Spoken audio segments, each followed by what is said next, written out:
I'm going to talk to you tonight about belief, specifically the problem of religious belief.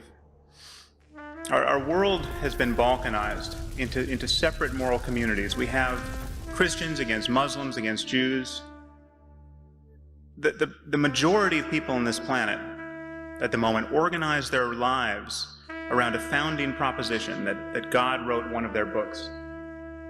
We have many of these books on hand. They make genuinely incompatible claims about the nature of this universe, about the disposition of certain real estate in the Middle East. We have the marriage of quite literally first century or earlier beliefs, literally Iron Age philosophy, with 21st century destructive technology. This on its face should seem untenable to us. I want to bring back this notion of psychopathy because it now strikes me as even more relevant than I thought. So this idea that morality comes merely from the mere issuance of a competent authority. One of the features of psychopathy is an inability to distinguish true moral precepts that relate to the well-being of people and things that merely issue from a competent authority. So if you ask children sitting in a classroom, is it okay to drink a soda in class if the teacher gives you permission? Most of them will say yes. If you ask them, is it okay to punch your neighbor in the face if the teacher gives you permission? They immediately recognize the distinction between a moral infraction and a mere conventional rule. And this is very young children. But children at risk for psychopathy don't. Children at risk for psychopathy think that rules are just given by an authority. So if a teacher tells you can punch a child in the face, you can punch a child in the face. This is, again, I'm not accusing religious people in general of being psychopaths, but there's a psychopathic core to this moral worldview. This divine command theory that Dr. Craig is advocating suggests that if God only tells you to sacrifice your firstborn son, it is good to do it. That's where goodness comes from. And so you've got people waking up in trailer parks all over America suffering some form of mental illness that's destabilized them and made them vulnerable to this way of thinking.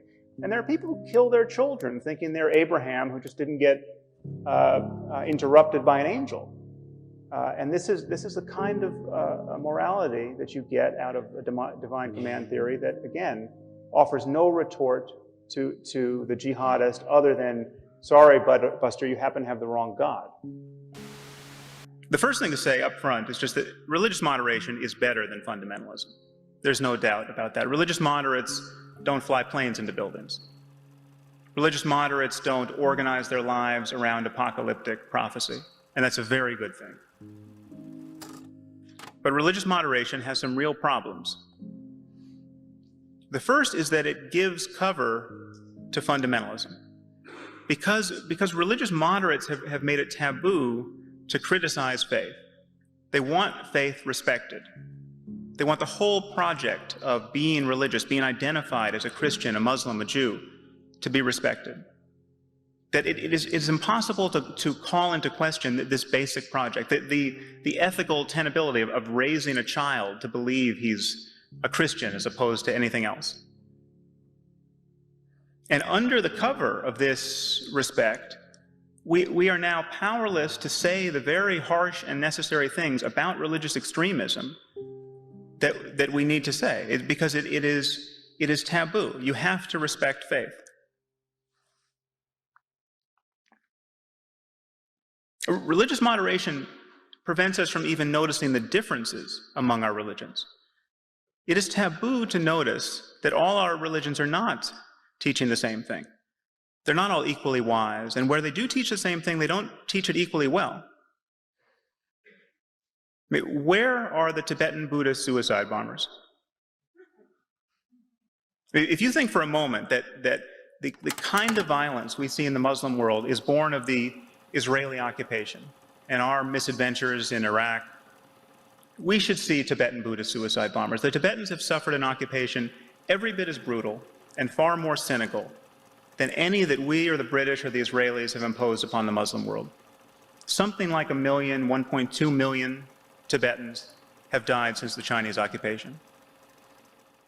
Where are the throngs of Tibetans in the streets calling for the deaths of Chinese non-combatants? Where are the Tibetans blowing themselves up on Chinese buses, at weddings, in crowds of children, in front of the offices of the Red Cross and the UN? It's not happening. It's not likely to happen. It's not that you could not possibly form a death cult out of the principles of Tibetan Buddhism. In fact, to some degree, Zen Buddhism informed the worldview of the kamikaze pilots during World War II. But you would have to work very hard to bend the core principles of Buddhism into this kind of orgy of violence. You don't have to work so hard as a Muslim. And it would be impossible as a Jain. I mean, the Jains, this religion of India that has some 10 million subscribers, I think, the core of their religion is nonviolence. No matter how deranged you get by your doctrine as a Jain, you will get less and less violent. I mean, the really religious Jains cover their mouths with cheesecloths so they don't inhale a bug. By no stretch of the imagination can you argue that the core principle of Islam is nonviolence. It is taboo to notice this, and it is especially taboo among religious moderates. Our own religious demagogues will notice this. We can have, Franklin Graham will stand up and say, Islam is an evil religion. They'll notice the differences between religions. Everyone else has the wrong religion. But religious moderates have rendered this taboo.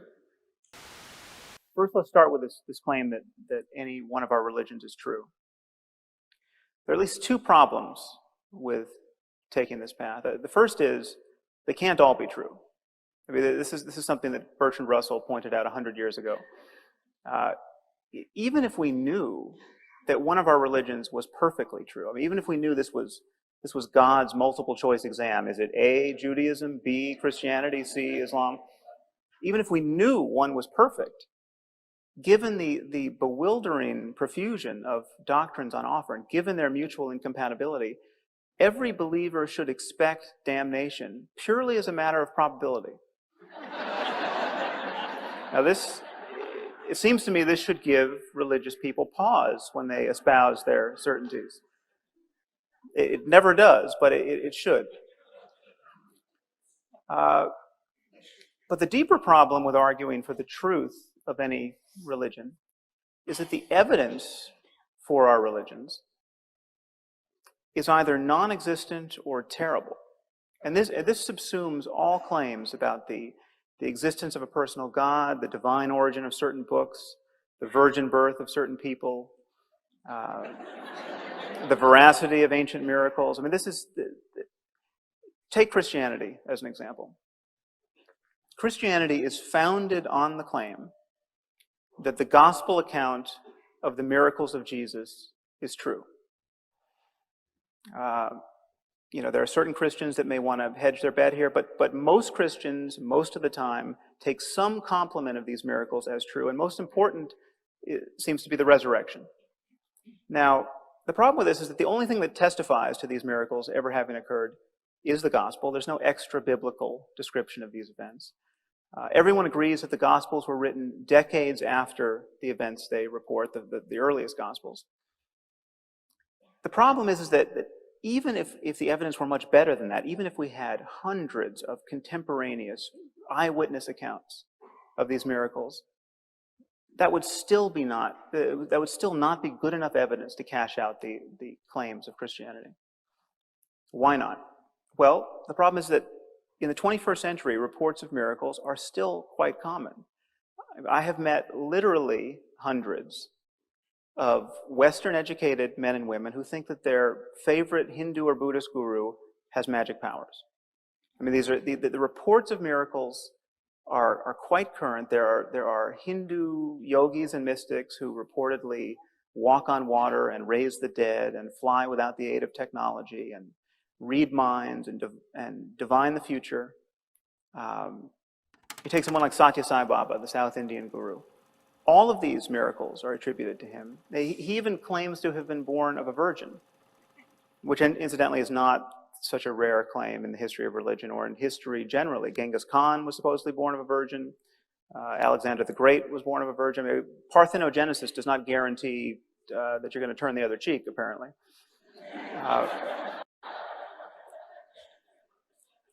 So consider this. Satya Sai Baba has these miracles attributed to him by literally thousands upon thousands of living eyewitnesses. He is not the David Koresh of Hinduism. His devotees threw a birthday party for him a few years ago, and 1 million people showed up. There are millions of people who believe he is a living God. Now, so consider, as though for the first time, the foundational claim of Christianity. The claim is that miracle stories of a sort that surround a person like Satya Sai Baba today, and which are compelling to no one apart from his devotees, suddenly become especially credible if you place them in the pre-scientific religious context of the first century Roman Empire, decades after their supposed occurrence. So Satya Sai Baba's miracles don't even merit an hour on the Discovery Channel.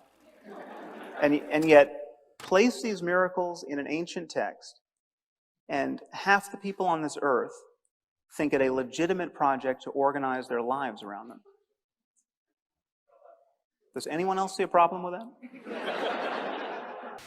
Or take another belief that really this should just be a curiosity to us until you see its consequences in the world. That the Catholic idea that condom use is somehow immoral. This is a genuinely ludicrous idea. I can assure you that the powers of the human brain are insufficient to provide a good argument for this. But map this onto sub-Saharan Africa, where literally millions, something like 3.5, 4 million people, die each year from the spread of AIDS.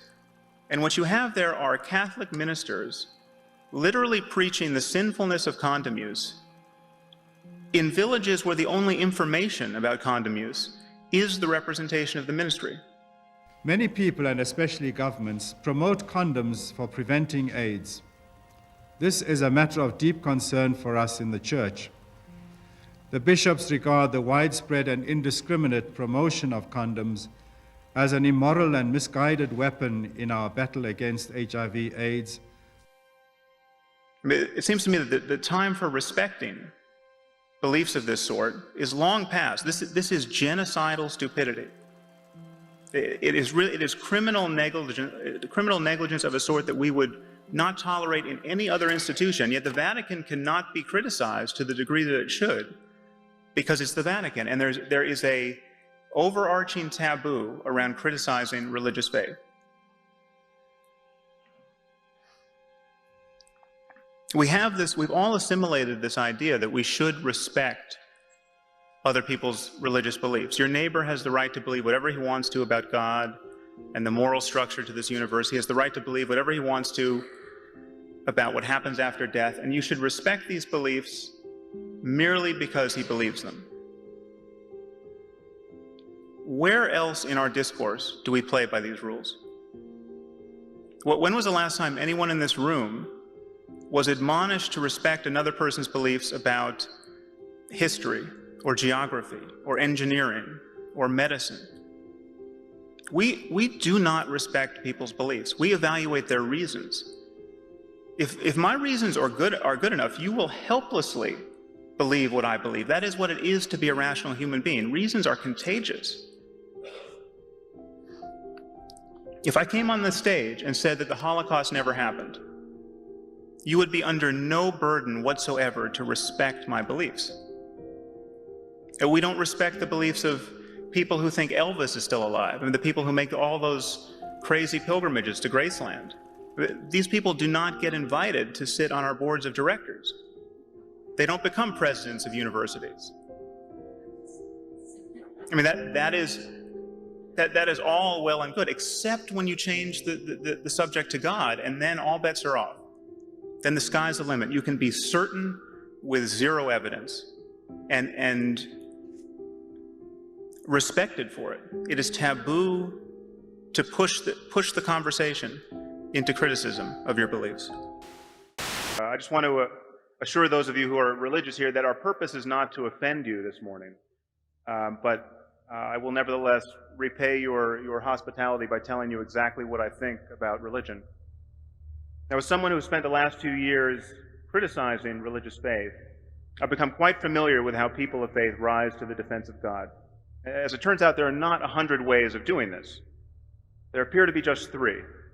Either you argue that a specific religion is true, or you argue that religion is useful, or you attack atheism as intolerant, elitist, or otherwise corrosive of basic human values.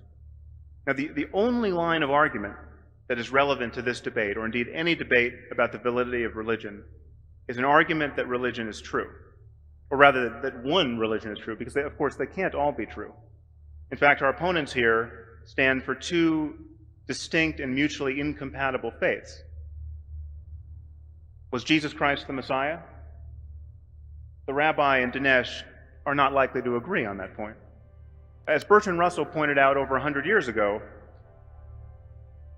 even if we knew one of the earth's religions was true, perfectly true, given the multiplicity of faiths, given their mutual incompatibility, all believers should expect damnation purely as a matter of probability. Now, happily, there's absolutely no evidence that the Christian hell exists. And I think we should look at the consequences of believing in this framework, this theistic framework, in this world, and what these moral underpinnings actually would be. All right.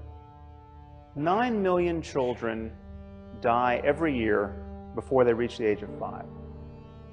Picture an Asian tsunami of the sort we saw in 2004 that killed 250,000 people. One of those every 10 days, killing children only under 5. It's 24,000 children a day, 1,000 an hour, 17 or so a minute. That means before I can get to the end of this sentence, some few children, very likely, will have died in terror and agony. Think of the parents of these children. Think of the fact that most of these men and women believe in God and are praying at this moment for their children to be spared. And their prayers will not be answered.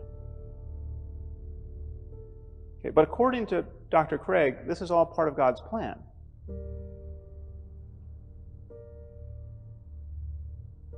Any God who would allow children by the millions to suffer and die in this way, and their parents to grieve in this way, either can do nothing to help them or doesn't care to. He is therefore either impotent or evil. And worse than that, on Dr. Craig's view, most of these people, many of these people certainly, will be going to hell because they're praying to the wrong God.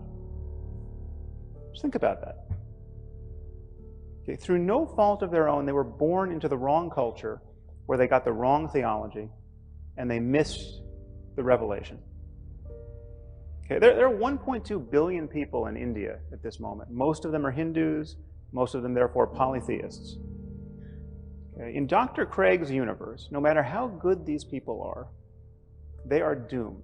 If you are praying to the monkey god Hanuman, you are doomed. Okay. You will be tortured in hell for eternity.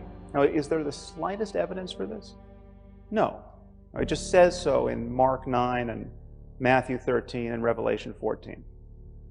Okay. Perhaps you'll remember from the Lord of the Rings, it says when the elves die, they go to Valinor, but they can be reborn in Middle-earth. I say that just as a point of comparison. Okay. So God created the cultural isolation of the Hindus. Okay. He engineered the circumstance of their deaths in ignorance of revelation. And then he created the penalty for this ignorance, which is an eternity of conscious torment in fire. Beliefs are not like clothing. Okay? Comfort and utility and attractiveness cannot be our conscious criteria for adopting them. To believe a proposition, you have to believe that you have good reasons for believing it. And the effect that this belief will have on your life cannot be among those reasons. And this is what it is to be clouded by bias. This is why we have phrases like wishful thinking and self-deception. To really believe that there is a God is also to believe that you stand in some relation to his existence, such that if he didn't exist, you wouldn't believe in him. How does the supposed usefulness of religion fit into this scheme? It doesn't. So let's return to this question of truth.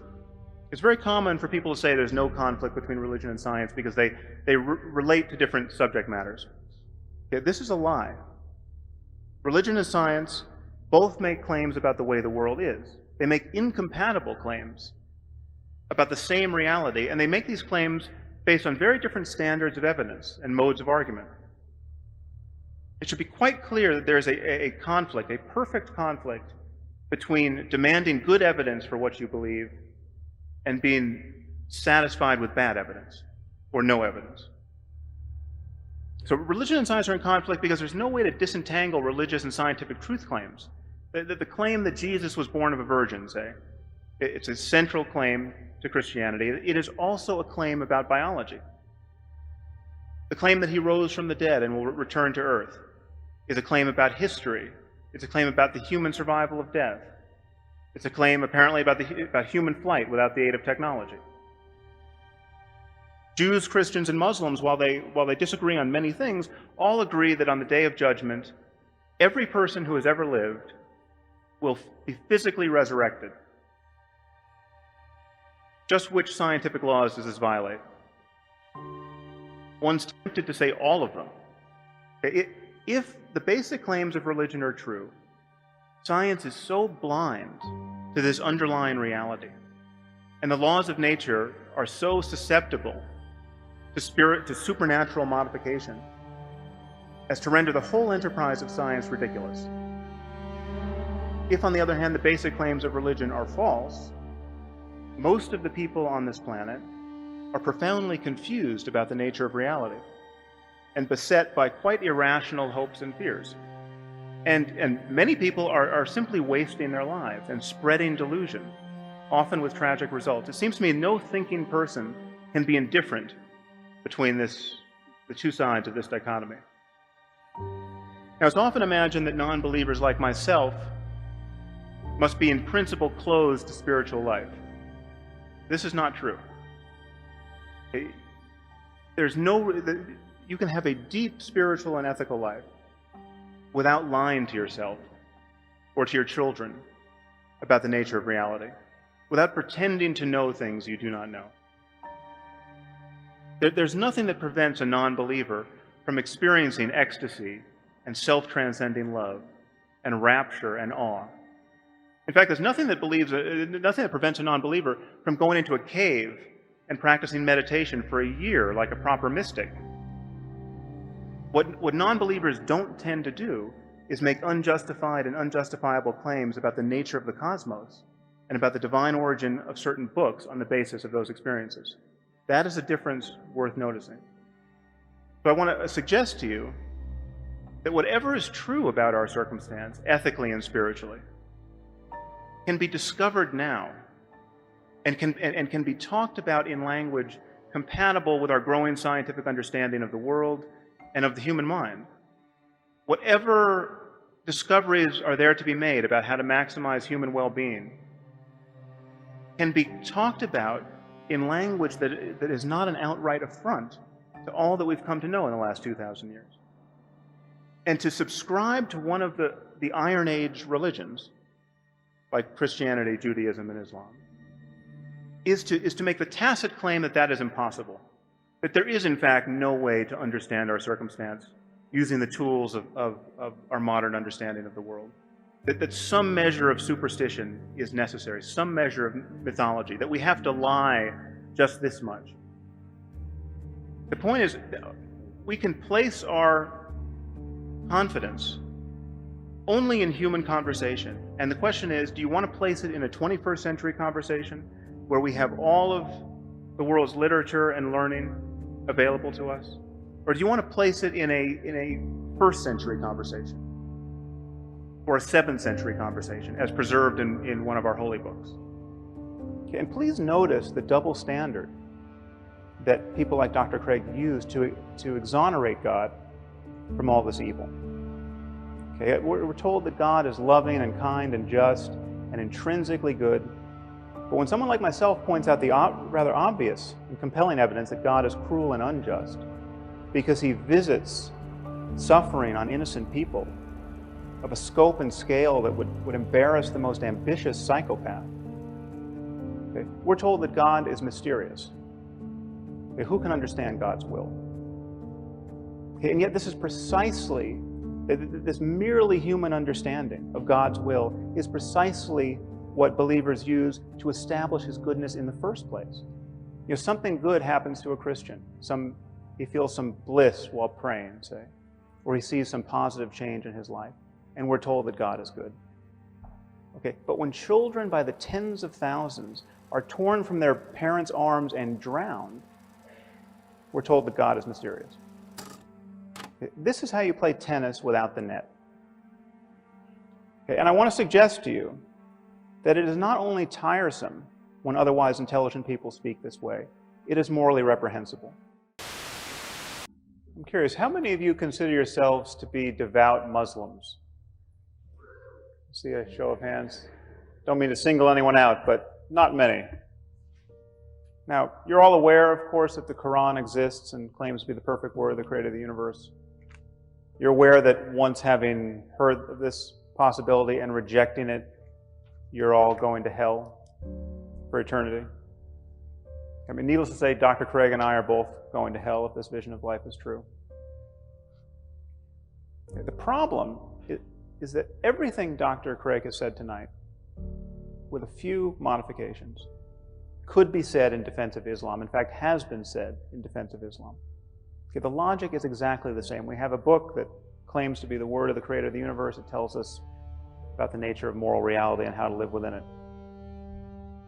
But what if Muslims are right? And what if Islam is true? Okay, how should we view God in moral terms? How would we view God in moral terms? Or I should say Allah. Okay, we have been born in the wrong place, to the wrong parents, given the wrong culture, given the wrong theology. Okay, needless to say, Dr. Craig is doomed. He's been thoroughly confused by Christianity. I mean, just appreciate what a bad position he's now in to appreciate the true Word of God. I've been thoroughly misled by science. Okay, where is Allah's compassion?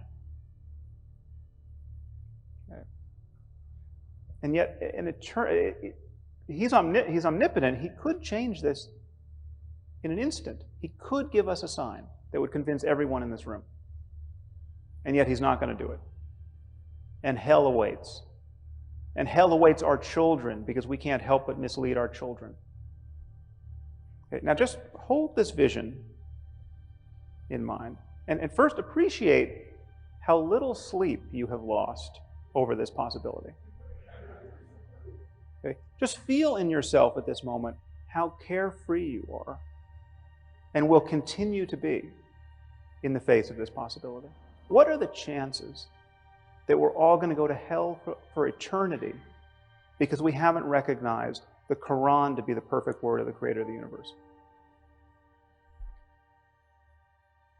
Please know that this is exactly how Christianity appears to someone who's not been indoctrinated by it.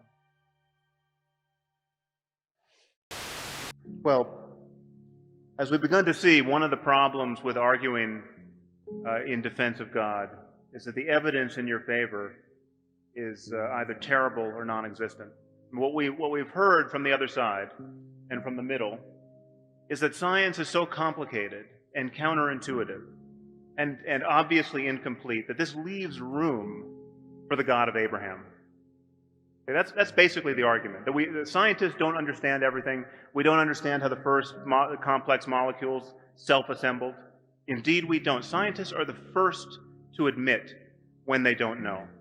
So the arrogance is very much on the side of those who would put their Iron Age faith in the place of genuine scientific ignorance. Now, the other side has been playing hide the ball with the articles of faith. Okay, let's be very clear about this. I will speak about Christianity specifically just for ease.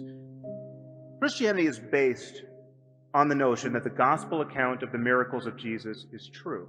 Okay, this is what you have to reject Christianity. You don't have to prove the universe to be absent of God. You don't have to, in the same way that you don't have to go find that Poseidon or Zeus or any of the thousands of other dead gods are absent from the universe. With Christianity, it is a textual claim about the veracity of the Bible. Consider what this amounts to.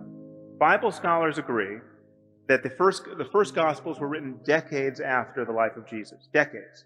And of course, we don't have the original manuscripts. We have copies of copies of copies of ancient Greek manuscripts, which have thousands, literally thousands of discrepancies between them, many of which show signs of later interpolation, which is to say that people added passages that then became part of the canon. There are whole books of the canon, like the book of Revelation, which for hundreds of years were not included because they were deemed false gospel. There are other whole books, like the Shepherd of Hermas, which you probably haven't heard of, but for centuries it was considered part of the canon, and then was later jettisoned as false gospel. Generations of Christians lived and died being guided by gospel that is now deemed both incomplete and mistaken. Think about that. So this process, this all too human process of cobbling together the supposed authoritative word of God, is a very precarious basis to assert the claims of Christianity. But the truth is, even if we had multiple contemporaneous claims of the miracles of Jesus, this would not be good enough, because miracle stories abound even in the 21st century. The devotees of the South Indian guru Satya Sai Baba ascribe all of the miracles of Jesus to him. He reads minds, he foretells the future, he raises the dead, he was born of a virgin. Okay, Satya Sai Baba is not a fringe figure. You might not have heard of him, but they had a birthday party for him a few years ago, and 1 million people showed up. There are vast numbers of people who think he's a living God. Okay, so Christianity is predicated on the claim that miracle stories, exactly of the kind that today surround a person like Satya Sai Baba, become especially credible when you place them in the pre-scientific religious context of the first century Roman Empire, decades after their supposed occurrence, as attested to by copies of copies of copies of ancient Greek and largely discrepant manuscripts. We have Satya Sai Baba's miracle stories attested to by thousands upon thousands of living eyewitnesses, and they don't even merit an hour on cable television. And yet you put a few miracle stories in an ancient book, and half the people on earth think it a legitimate project to organize their lives around them. Does anyone else see a problem with that? Now, I'm obviously not saying that Dr. Craig or all religious people are psychopaths and psychotics, but this to me is the true horror of religion. It allows perfectly decent and sane people to believe by the billions what only lunatics could believe on their own. Okay, if you wake up tomorrow morning thinking that saying a few Latin words over your pancakes is going to turn them into the body of Elvis Presley, okay, you have lost your mind. Okay. But if you think more or less the same thing about a cracker and the body of Jesus, you're just a Catholic.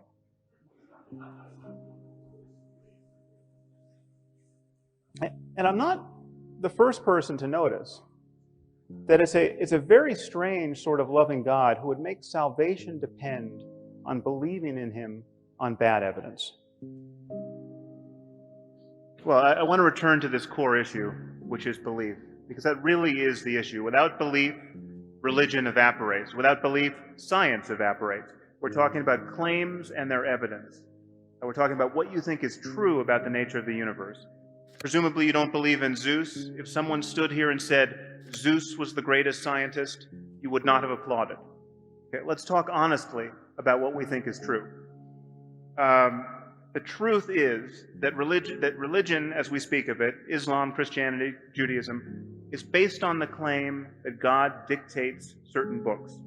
He doesn't code software, he doesn't produce films, he doesn't score symphonies, he is an author. And this claim has achieved credibility because these books are deemed so profound that they could not possibly have been written by human authors. Please consider for a moment how differently we treat scientific claims and texts and discoveries. Isaac Newton went into isolation for 18 months, starting in the year 1665. When he came out of his solitude, he had invented the calculus. He had discovered the laws of motion and universal gravitation. He had single-handedly created the field of optics. No one thinks this was anything other than a man's labor.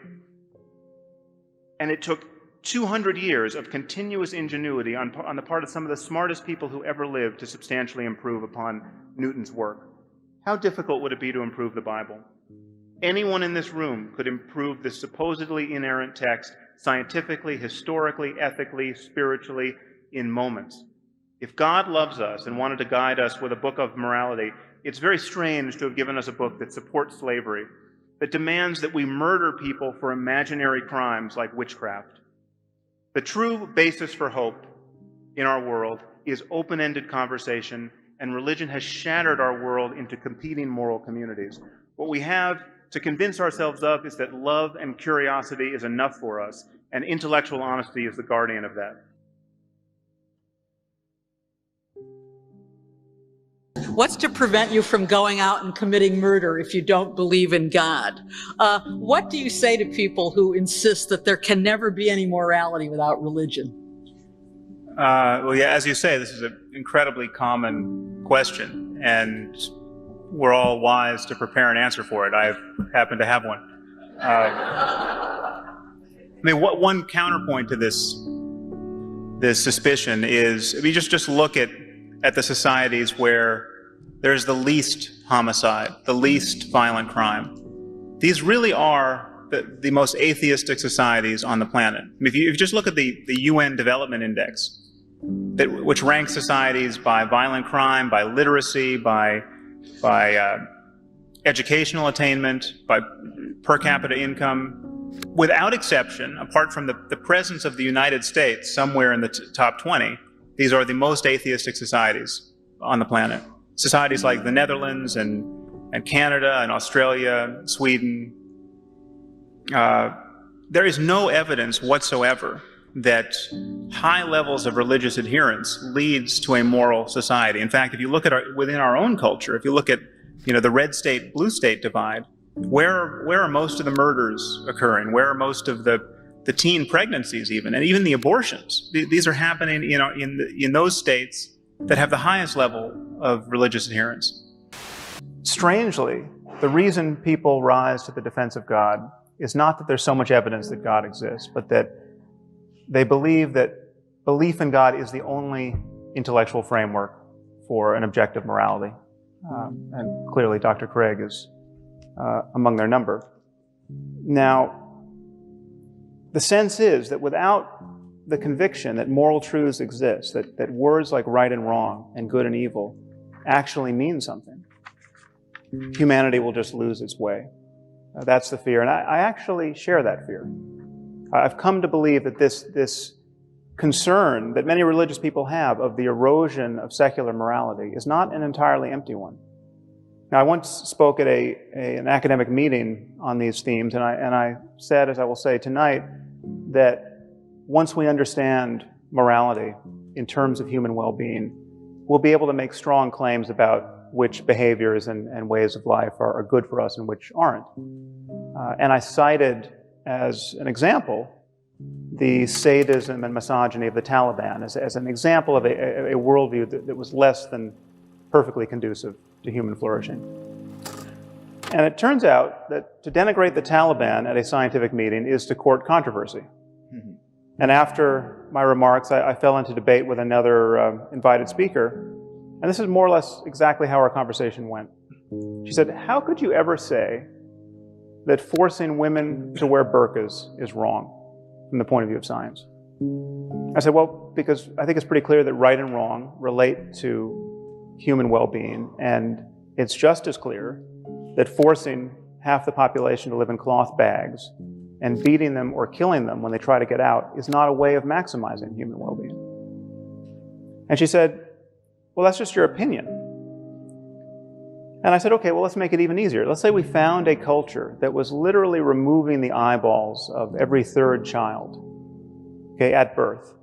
Would you then agree that we had found a culture that was not perfectly maximizing human well-being? And she said it would depend on why they were doing it. So after my eyebrows returned from the back of my head, I said, okay, well, let's say they're doing it for religious reasons. Let's say they have a scripture which says every third should walk in darkness, or some such nonsense. Okay. And then she said, well, then you could never say that they were wrong. Okay, and so you should know, I was talking to someone who has a deep background in science and philosophy. She's actually since been appointed to the President's Council on Bioethics. She's one of 13 people advising President Obama on all of the ethical implications of advances in medicine and related science and technology.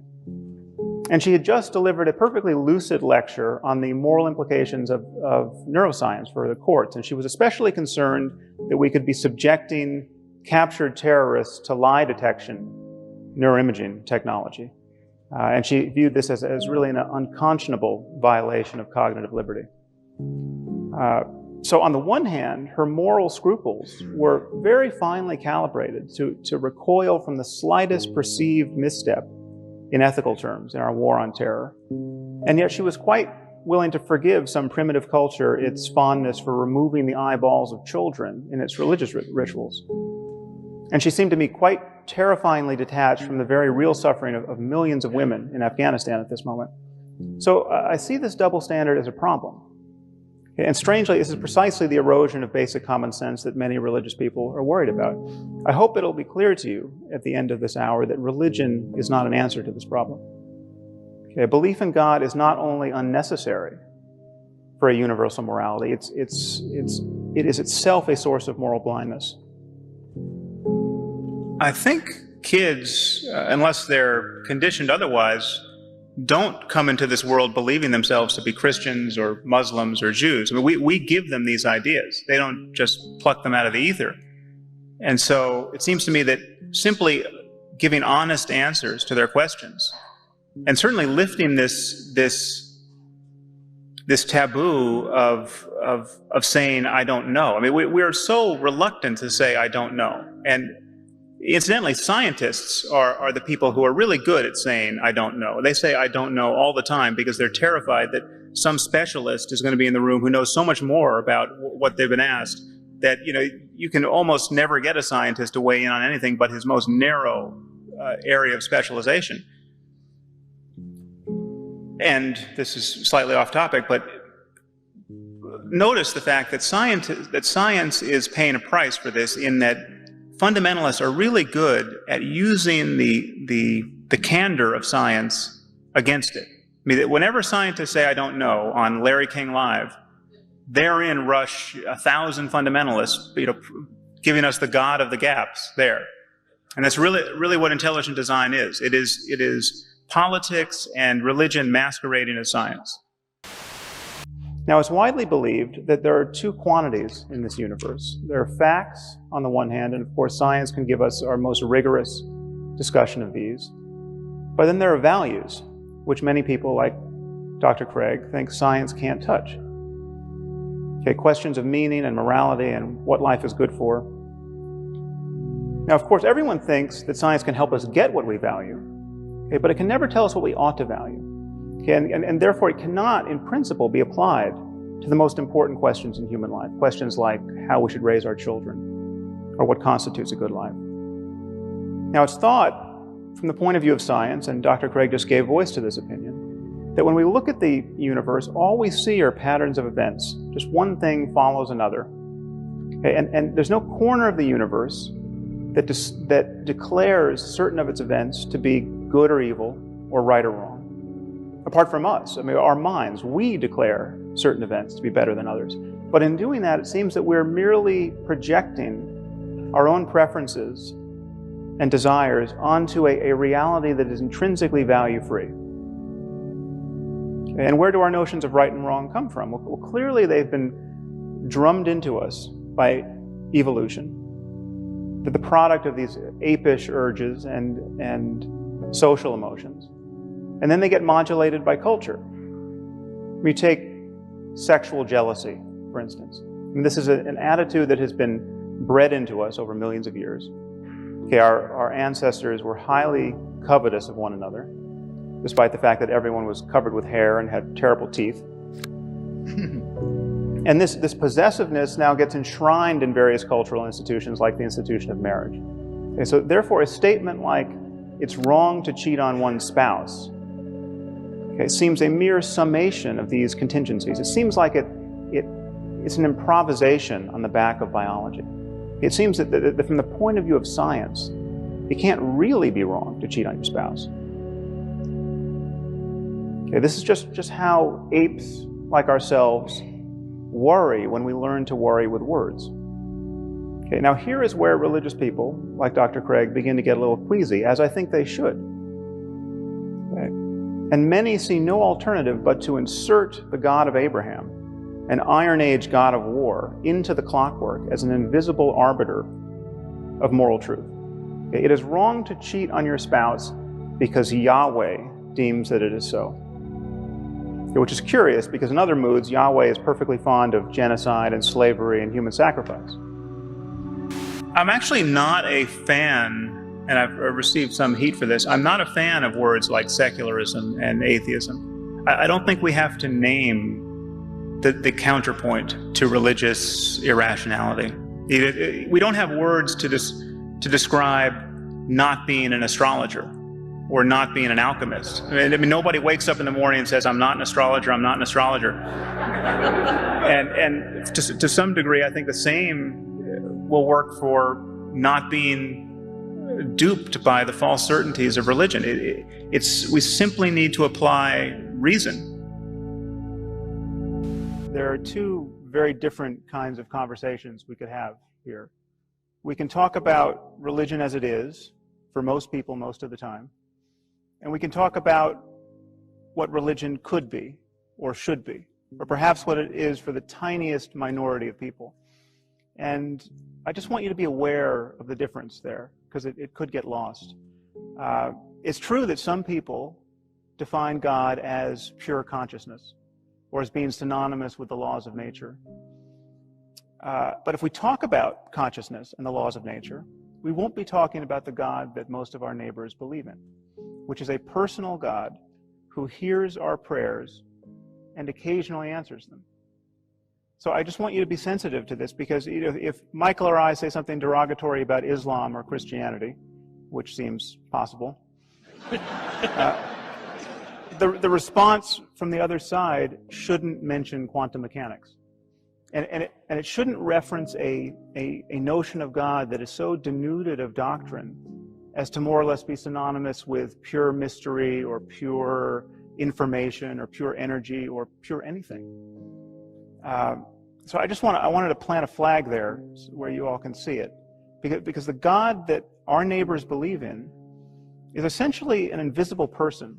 He is a creator deity who created the universe to have a relationship with one species of primate. Lucky us. And he's got galaxy upon galaxy to attend to, but he's especially concerned with what we do, and he's especially concerned with what we do while naked.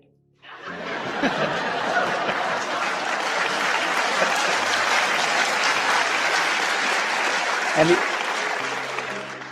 he almost certainly disapproves of homosexuality. And he's created this cosmos as a vast laboratory in which to test our powers of credulity. And the test is this: can you believe in this God on bad evidence? Which is to say, on faith. And if you can, you will win an eternity of happiness after you die. And it's precisely this sort of God and this sort of scheme that you must believe in if you're going to have any kind of future in politics in this country. No matter what your gifts. I mean, you could be an unprecedented genius. You could look like George Clooney. You could have $1 billion, and you could have the social skills of Oprah, and you are going nowhere in politics in this country unless you believe in that sort of God. We can talk about anything we want. I'm happy to talk about consciousness, but please notice that when we migrate away from the God that is really shaping human events, or the God talk that is really shaping human events in our world at this moment. We are really prisoners of literature right now. We are constrained to talk either explicitly about these books or in some vague conformity to these books.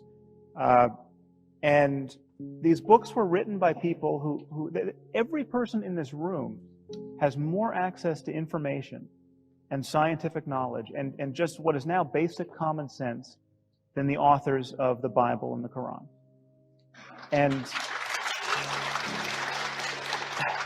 And in fact, there's not a person in this room who has ever met a person whose worldview is as narrow, just by the sheer time in which they appeared in history, as the worldviews of Abraham or Moses or Jesus or Muhammad.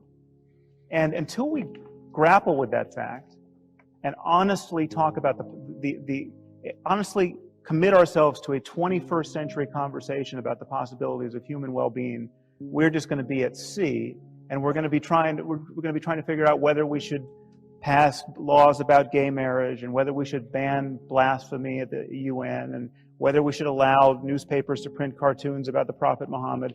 And we're going to just be bewildered by the relentless certainties of people who are obviously lying to themselves. And there are many people having these remarkable experiences in every traditional context. That, in and of itself, proves that all of these religions are wrong. All of these religions claim their exclusive validity. And the fact that you have Christians having deep experiences of peace, and you have Muslims, and you have atheists, and you have Buddhists, it proves that there's a deeper principle that should be talked about in a non-sectarian way that is not held hostage by Iron Age literature. I mean, that... Okay, No, that's a very important point. We need a scientific discourse on the possibilities of human well-being. Sure. And you can get as esoteric as you want there. You can talk about self-transcendence. You can talk about the ego being an illusion. You can ask, what is the relationship between consciousness and the rest of the physical world? And the truth is, when you get out to some of those fringe areas, you are getting to an area of real scientific ignorance.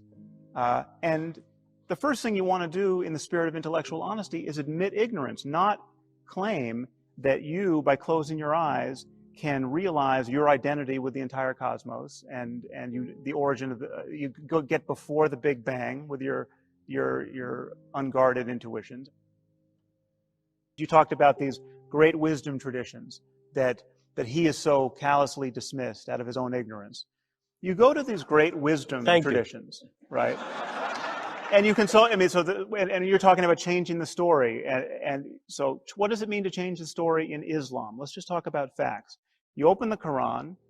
In the 4th chapter, it says disobedient wives should be whipped by their husbands. Okay, so this is what it says that in the Old Testament, all kinds of things. It says that absolutely in does. the Hindu book Deepak, I'm just picking Islam as an example. Why? It's true of all religions. Okay, then I can pick Judaism. Would you be more comfortable if I pick Judaism as an example? It's the same. Yes, all of these books are litanies of barbarous practices. But the point is that the way Muslims are now constrained to change the story is they can't change the Quran. The Quran is the perfect word of the creator of the universe. They have to parse the word whipped, and the most enlightened of them have to say things like, well, it doesn't actually mean you take out the bullwhip and you whip her. It could be a kind of a ceremonial kind of a patting, just a brief chastisement that doesn't actually hurt. And so you get a range, but nowhere in that range do you get real equity and real compassion and real understanding between the sexes. And to get that, you have to admit, okay, this is barbarous nonsense that we should just disregard. And religion doesn't give you the tools to do that. And God talk is either profoundly misleading or unhelpful, or it's just part of the problem. People want to be happy.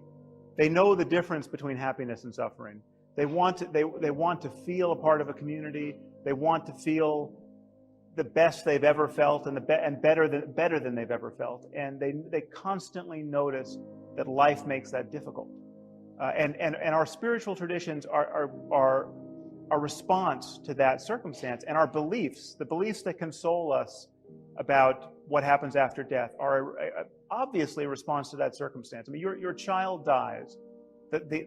what you're immediately confronted with is, what can I now do to not suffer this way for the rest of my life? And one thing people have found to do is tell each other a story that death is an illusion, that we all get together at the right hand of Jesus after we die. That does the trick for a lot of people, and people are mightily attached to that story. But that story is really both it's in its products and in the way of getting there, the antithesis of the scientific frame of mind. And we just can't conflate them. And we have to notice when we're lying to ourselves and when we're lying to our children. And we have to notice that there's a liability to pretending to know things we don't know. Don't you feel that a belief in God is, from a neurochemical or structural basis, inevitable? Well, apparently not. I've got a sample of at least one that I'm pretty sure about. Secondarily, based on our need for tribes and society, don't you feel that, again, the belief that there is no God is going to, from our own structured creation, not discussing what the cause of that creation was, but don't you feel that we're just biased in such a way that in society we will always have the belief in God as the major belief, and the belief that there is no God as a minor and presently not very vocal understanding? Yeah, it's an interestingly provincial point of view. That we're in America, which is almost functionally a theocracy, but in Western Europe, your question actually wouldn't make sense right now. I mean, it is a massively secular part of the world, and you go to Scandinavia, it flips entirely. It's something like a majority, 60 to, depending on how you ask the question, 60 to 80% of people in Denmark, for instance, are atheists. I mean, they do not believe, they treat the God of Abraham the way we treat Zeus. And that is, just refresh the browser in your brain and realize that those are actually equivalent.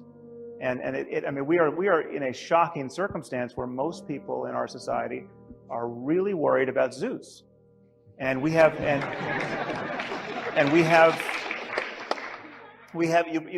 pick up the New York Times tomorrow, and I guarantee you that the international section of the paper will more or less read like, what are the crazy Muslims doing today? And if you realize that what they're doing is on the basis of a belief that is just like a belief in the gods of Mount Olympus. I mean, imagine if you drawing cartoons of Hercules could get you killed. It seems to me that if you want to find intolerance, you look for atheistic regimes. Would you rather live in North Korea or South Korea? Okay. South Korea is Christian. Don't North answer Korea is that communist. question. Yeah. Well, you cited many examples in your book. Yeah. Well, the thing is, this is a trick, and this is one of the reasons why It's not a trick. I'm not a fan of the term atheism. I mean, atheism is a term totally without content. It's like being a non-astrologer. We don't have a word for someone who's not an astrologer. And if astrologers suddenly became ascendant in our society, we wouldn't need to invent non-astrology as a discipline. We could talk about reason and science and evidence and common sense and bullshit, and put astrologers in their place. And so it could be with religion. And so this notion that Stalin and Hitler and Pol Pot were doing what they did because of atheism, because of non-belief in God. I mean, ask yourself, is too much skeptical inquiry really what's wrong with North Korea? I mean, the North Koreans are a cargo cult armed with nuclear weapons right now. They think that the food aid that we give them is a devotional offering to the genius of their dear leader. They are systematically impoverished, both physically and in terms of information. They too much knowledge, any knowledge is too much knowledge in North Korea. This is not a paradise of reasonableness. Now, all I'm advocating is that we use the same standards of rationality that we use in every other area of our lives when people start making claims about the divine origin of certain books and the virgin birth of certain people and the glorious end to history where the good people will be raptured into the sky. These are the kinds of things that we should apply pressure to. And it is taboo to apply pressure to these claims. And religious moderation, unfortunately, ramifies that taboo. I want to say, in other words, that religion is the outcome of unresolved contradictions in the material world. That if you make the assumption that it's man-made, then very few things are mysterious to you. If you make the assumption that religion is man-made, then you would know why, it would be obvious to you why, there are so many religions. When you make the assumption that it's man-made, you will understand why it is that religion has been such a disappointment to our species, that despite innumerable revivals, innumerable attempts again to preach the truth, innumerable attempts to convert the heathen, innumerable attempts to send missionaries all around the world, that the same problems remain with us, that nothing is resolved by this, that if all religions died out, or all were admitted to be false, instead of, as all believers will tell you, only some of them are false. In other words, we're faced with the preposterous proposition that religion are either all of them true, or none of them true, or only one exclusive preachment is true. And none of these seem to me coherent, and all of these seem to be the outcome of a man-made cult. Assume that all of them were discredited at the same time, all of our problems would be exactly what they are now. How do we live with one another? Where indeed do morals and ethics come from? What are our duties to one another? How shall we build the just city? How shall we practice love?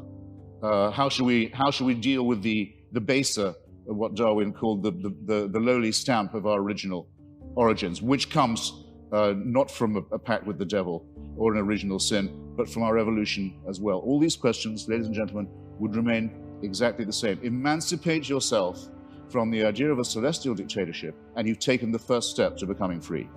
One thing to notice is that the dialogue between science and religion has gone this way. It has been one of relentless and one-directional erosion of religious authority. I would challenge anyone here to think of a question upon which we once had a scientific answer, however inadequate, but for which now the best answer is a religious one. Now you can think of an uncountable number of questions that run the other way, where we once had a religious answer, and now the authority of religion has been battered and nullified by science and by moral progress and secular progress generally. And I think that's not an accident. And the one area where religion still seems to hold its ground is now under assault by science, and it's very good that it is under assault by science. And this is the whole issue of morality and human happiness and what constitutes the good life. These are, and let me just tell you why I think this is a scientific question. Even the place of science is ultimately a scientific question. Because surely there are objective facts to be learned about the basis of human happiness. The moment you recognize that morality and spirituality and value is a matter of happiness and suffering, and that we're moving suffering in the direction of happiness, then you realize that if there are objective facts to know about human happiness, and surely there are facts about the way that genes and ideas and uses of attention and economic systems, social structures, all of these conspire to make us happy or miserable. And again, it's true that scientific discourse is just in the beginning of addressing these issues. But it's not too soon to say that love is better than hate in terms of ethics. And we are studying these things at the level of the brain. Eventually, we will understand the brain basis of love and hate and the kinds of mechanisms, both cultural and personal, that ramify these states of mind. And there will be right and wrong answers. And we'll find, for instance, that honor killing is a bad strategy if you want to raise compassionate men. We know that already, but at some point we will know this biochemically. It could be true, but you'd have to imagine, let's say the human species has been, Homo sapiens has been with us. Some people say as long as 250,000 years. Some say 200, some say 100,000. Francis Collins and Richard Dawkins oscillate about this. It's not a very big argument. I'll just take 100,000, if you like. You have to imagine that human beings are born. Well, actually, most of them, a good number of them aren't born. They die in childbirth or don't long outlive it. They're born into a terrifying world of the unknown. Everything is a mystery to them, everything from disease to volcanic eruptions. Everything is, their life expectancy for the first, I don't know, many tens of thousands of years would be lucky to be in the 20s, probably dying agonizingly over their teeth, poorly evolved as the teeth are, and from other inheritances from being primates, such as the appendix that we don't need, such as the fact that our genitalia appear to have been designed by a committee, other shortcomings of the species, exaggerated by scarcity, by war, by famine, by competition, and so on. And for 98,000 years or so, heaven watches this with complete indifference. And then we know where your children go to school, by the way. Heaven watches this with total indifference, and then, with 2,000 years to go on the clock, thinks, actually, it's time we intervened. We can't go on like this. Why don't we have someone tortured to death in Bronze Age Palestine? That should teach them. That should give them the chance of redemption. You're free to believe that, but I think the designer who thought of doing it that way was a very cruel, capricious, random, bungling, and incompetent one. The news of this, Dr. Craig talks as if, okay, but since then, there have been more people born, so it might have been a good time in terms of population growth. Well, there are a huge number of people in the world who still haven't even heard of this idea. The news hasn't penetrated to them. Or where it has, it's been brought to them by people who Dr. Craig doesn't think of as Christians, such as Mormons, for example.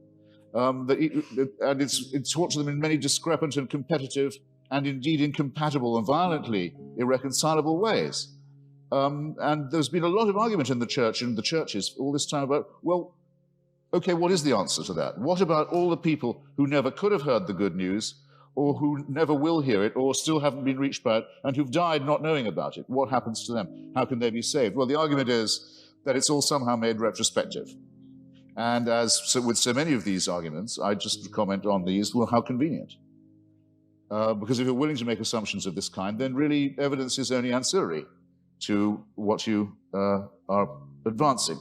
Science is the one language game we are playing where we get really straight and rigorous about what constitutes evidence, where there's a process of peer review, where you have a lot of smart people trying to prove you wrong, and where you actually win points by proving yourself wrong. And this is not what religions are up to. Religions are not falsifiable in this way.